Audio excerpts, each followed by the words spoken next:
नाशिकमधील 2 माजी महापौर भाजपच्या गळाला. ठाकरेंच्या शिवसेनेचे माजी महापौर विनायक पांडे आणि यतीन वाघ भाजपमध्ये पक्षप्रवेश करणार. नाशिकमध्ये होणाऱ्या भाजप पक्षप्रवेशावरती देवयानी फरांदेंचा विरोध, तर निवडणूक प्रमुख असूनही प्रवेशासंदर्भात विश्वासात न घेतल्याचा आरोप. कार्यकर्त्यांकडून देखील पक्षप्रवेशाला विरोध.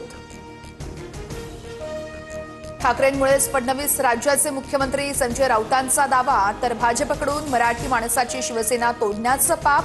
जनता याचा बदला महापालिका निवडणुकीत घेणार, राऊतांची टीका. पुण्यातील महायुतीच्या जागा वाटपाचा तिढा फडणवीसांच्या दरबारात.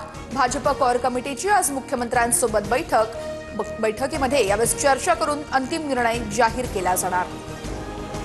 पुणे पालिकेमध्ये निवडणुकीसाठी भाजपकडून 115 जणांची नावं निश्चित. उमेदवारांच्या नावावर फडणवीस शिक्कामोर्तब करणार.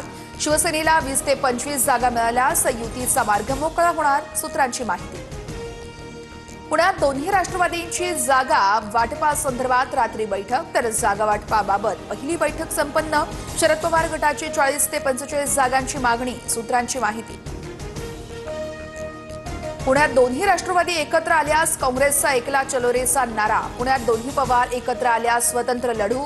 काँग्रेसच्या विजय वडेट्टीवार यांच्याकडून भूमिका स्पष्ट.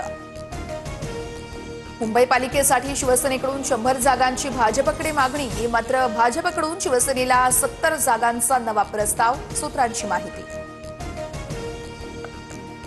बीएमसीमध्ये नातलगांना उमेदवारी मिळवण्यासाठी नेत्यांची लगबग. विनायक राऊत वाकोल्यातून मुलाच्या उमेदवारीसाठी, तर सुनील प्रभू गोरेगावातून मुलाला उमेदवारी मिळण्यासाठी इच्छुक असल्याची सूत्रांची माहिती.